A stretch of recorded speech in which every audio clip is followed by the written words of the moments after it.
Hello my dear friends, today our topic is cash discount. जब भी हम किसी शॉप में जाते हैं तो शॉपकीपर हमें 10% डिस्काउंट ऑलरेडी वो हमको देते ही हैं, किसी भी शॉप में जाओ आप।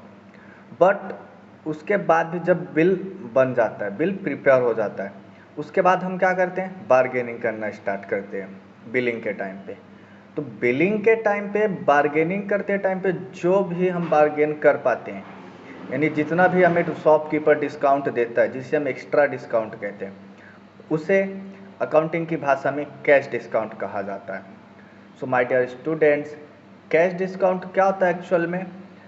Eight the time of payment जो डिस्काउंट हमें मिलता है उसे हम कहते हैं cash discount. So let's begin with cash discount. It is the concession given to the encourage prompt payment. Cash discount क्या होता है? एक कंसेशन होता है जो प्रॉम्प्ट पेमेंट के लिए हमें क्या करता है, करेज करता है। मीन्स हम पेमेंट तुरंत कर दें, इसलिए शॉपकीपर हमें डिस्काउंट दे देते हैं। Discount is a nominal account. Cash discount is a loss to the receiver और receiver of cash and gain to the giver of cash. Shopkeeper के लिए जो कैश डिस्काउंट होता है वो क्या होता है माय डियर स्टूडेंट्स? लॉस होता है। क्यों? क्योंकि उसे कैश मिल रहा है और अगर वो कैश डिस्काउंट देंगे तो उन्हें क्या होगा, कम कैश रिसीव होगा। इसलिए कैश डिस्काउंट क्या होता है, शॉपकीपर के लिए लॉस होता है। और गेन किसके लिए होता है? परचेसर के लिए, बायर के लिए, जो कैश पे करने वाला होता है उसके लिए कैश डिस्काउंट क्या होता है माय डियर स्टूडेंट्स? गेन होता है। Then, whenever cash discount is allowed, discount allowed account should be debited in the books of the person who receives cash.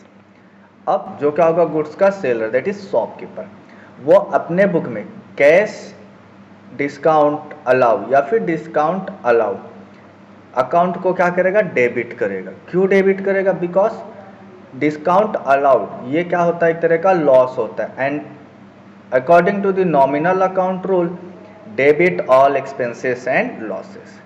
And the same discount receive account should be credited in the books of the person who pay the cash. और जो buyer होता है, purchaser होता है या फिर pair होता है ऑफ द कैश, उसके बुक में डिस्काउंट रिसीव शो होता है। क्यों? क्योंकि हमें डिस्काउंट मिलता है। So cash discount is our income or gain. So as per the nominal account rule, credit all income and gain. So discount receive account should be debited. It is to be calculated after deducting the trade discount. अगर जैसे हम कोई goods purchase कर रहे हैं, उस goods में 10% trade discount already होता ही है।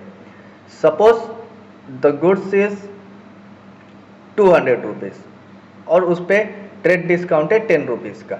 तो जब वो 200 में से 10 रुपीज़ पहले ट्रेड डिस्काउंट का सब्ट्रैक्ट करेंगे, उसके बाद जो 190 अमाउंट आएगा, 190 में से फिर हम क्या करेंगे, कैश डिस्काउंट को सब्ट्रैक्ट करना होता है। Understood? On invoice price it is recorded in the books of account. और माय डियर फ्रेंड्स, इससे पहले हम लोगों ने पढ़ा था ट्रेड डिस्काउंट, जो कि ट्रेड डिस्काउंट को हम in the books of account record करते नहीं हैं, बट कैश डिस्काउंट इसे हम रिकॉर्ड करते हैं।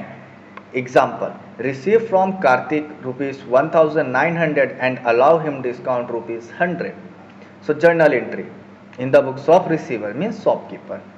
Cash account debit कितना रिसीव हुआ? 1900, डिस्काउंट कितना है? 100 rupees. So discount allow account 100 rupees debit to Kartik account. Means Kartik से हमें 2000 लेना था, बट हमने उसे क्या किया, 100 रुपीज़ का डिस्काउंट अलाउ किया और हमें कितना पेमेंट रिसीव हुआ? 1900 rupees. Understood students?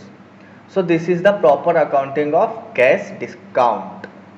I hope आप लोगों को क्लियर हुआ होगा, और आपको अगर क्लियर हुआ तो अपने फ्रेंड्स के साथ इस वीडियो को शेयर जरूर करें। Thank you.